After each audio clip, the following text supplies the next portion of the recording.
Vamos para o nosso tema, né? Porque a gente vai falar dos vícios, paixões e desatinos humanos que normalmente se desenvolvem e fazem morada em nosso corpo carnal quando estamos invigilantes e quando o nosso padrão vibratório está tão baixo que nos deixamos dominar por forças do plano astral inferior, ou seja, quando perdemos por completo o controle de nossos próprios atos e quando não mais conseguimos evitar certas ações e atitudes que até então julgávamos ter sobre a nossa vontade. Então, infelizmente, estamos nas malhas do vício. Isso normalmente acontece quando estamos invigilantes e por mantermos aí um comportamento moral condizente com espíritos do plano inferior e, portanto, ficamos literalmente nas mãos deles.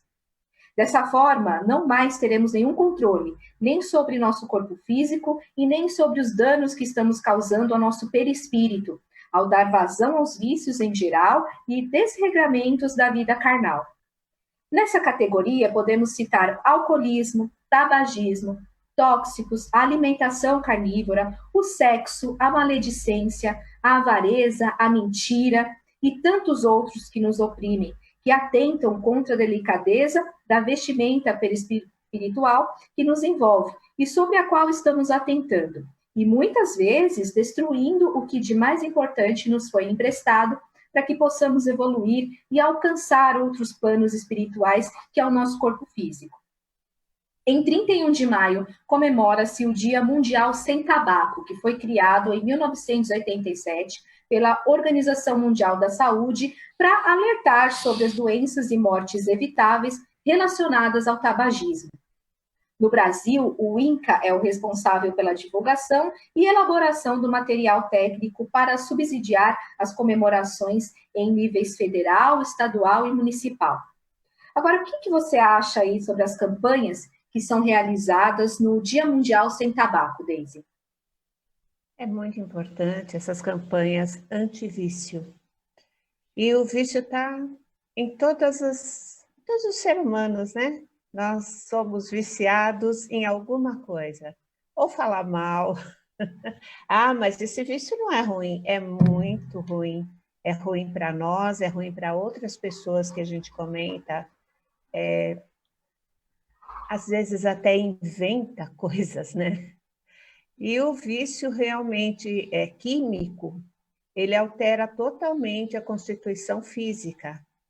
Então, quando tem alguma propaganda contra, eu acho excelente. No maço de cigarro, eu tive reparando, tem geralmente não fume e alguma pessoa dando algum testemunho, aquela coisa toda horrorosa, né? Porque quando fuma e acaba tendo um câncer de pulmão, tem gente que fala assim, eu fumo e eu não tenho nada, estou bem de saúde, e o outro lá morreu de câncer do pulmão. É uma ideia que a gente tenta relevar os nossos vícios, né? Já pensou? Não fumando e ainda prorrogando aí cada vez mais o tempo de estar aqui nesse planeta. Nós estamos aqui nesse planeta por misericórdia divina. Ontem eu falei no pronto atendimento. Nós não pedimos para nascer. Não, não foi no pronto atendimento. A gente fala em tanto lugar, né? Exatamente, Deise. Não foi no pronto atendimento, mas eu falei ontem, nós não pedimos para nascer, nós imploramos. Então, já que a gente implorou e sabe disso, vamos preservar um pouquinho a nossa saúde, né? Muito bom, viu, Edson? Então, eu acho que essas campanhas, elas são de extrema importância, até para fazer um processo de conscientização, né? Porque às vezes a gente vive no mundo de forma tão inserida no mundo, e a gente vai falar um pouco sobre isso também, né? A influência do organismo sobre o espírito. E nesse sentido a gente vai falar do organismo que é o mundo em si. A gente está tão inserido que a gente às vezes não percebe coisas e vai fazendo as coisas ou para se adaptar, ou para se adequar, ou para se manter meio que inserido. E então é preciso que venha alguém ou um tipo de campanha para nos alertar sobre as coisas.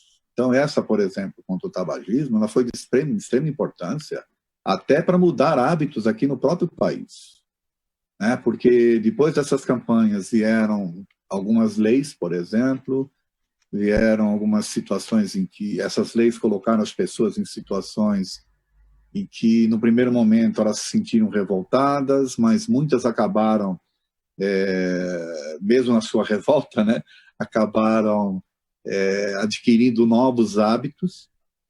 Eu lembro, por exemplo, que era comum você entrar, por exemplo, no banco, numa fila do caixa, gente fumando. Os caixas fumando. Então, você entrava no elevador, tinha gente fumando. No avião, tinha gente fumando.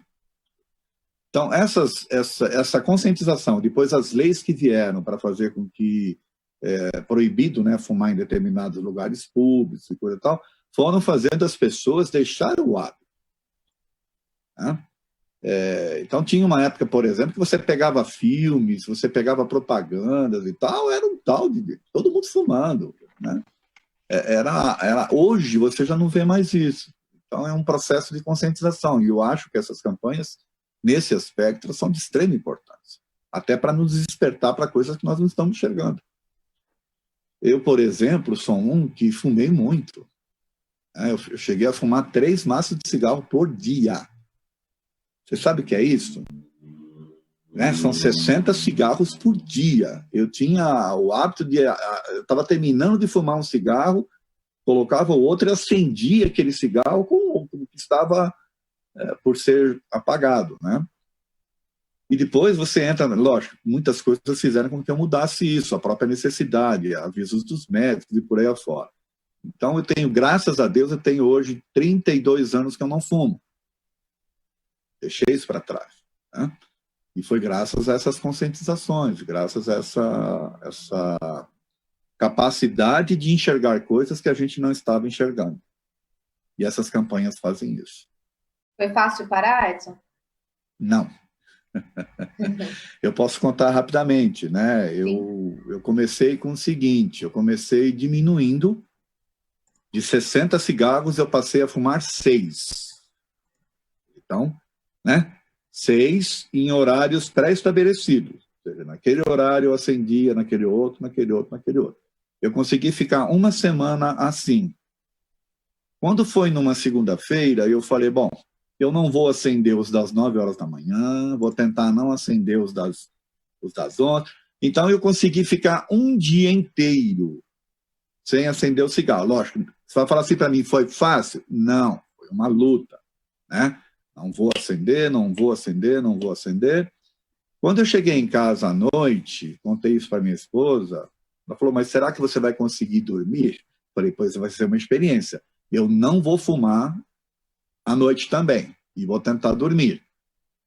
Consegui dormir. Então, eu consegui acordar no dia seguinte, né, sem ter fumado um cigarro sequer, para quem fumava 60 por dia. Né? Eu falei, puxa, eu acho que eu tô começando a descobrir que eu tenho força sobre esse vício, né? Eu tenho condições de suplantá-lo.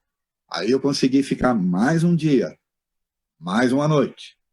Depois, mais um dia, mais uma noite, mais um dia, mais uma noite. Eu falei, agora não fumo mais. Então, chegou no domingo, por exemplo, eu peguei minha churrasqueira, peguei todos os pacotes, gente, não era maço, não. Eu tinha 3, 4 pacotes de cigarro lá em casa, joguei tudo na churrasqueira, toquei fogo e desse dia em diante eu nunca mais fumei. Mas eu fui fazendo esse processo de me forçar, de me forçar a não ter mais necessidade dessas coisas. Tá certo? Uhum. Não foi fácil. Eu também tenho a mesma história, viu, Edson? Mas só que então, eu joguei o maço. Eu joguei o maço e falei, não fumo mais. E nós somos almas gêmeas, né? Nós somos separados aí pela encarnação. Também toda essa história que você contou, também sofri a mesma coisa, mas só que a minha motivação foi um bichinho que hoje é médica. Então, a motivação minha foi bem maior. Joguei e nunca mais peguei. Então, você vê que nós temos a mesma motivação. O que me levou também a deixar de fumar foi quando minha esposa engravidou. Eu falei, não, eu não Então vou. nós somos almas gêmeas, né? Ah, tá vendo? Eu pensei nós comigo, nascemos juntos aí. Colados. Então, tá vendo? Eu pensei assim comigo, eu não vou querer fumar perto da minha filha, tá certo? Então, uma das razões foi essa. E antes, eu queria só confessar algumas coisinhas, né? Que antes eu tentei parar, assim, sem ter essa decisão tomada, né? Porque você tem que tomar essa decisão, na verdade. Antes eu tentei parar, e aí um dia eu joguei um maço de cigarro num terreno baldio que tinha do lado da minha casa. Pois 2h da manhã estava eu lá de lanterna, procurando o maço de cigarro que eu tinha jogado no mato para poder fumar. Olha a loucura. Loucura, Edson.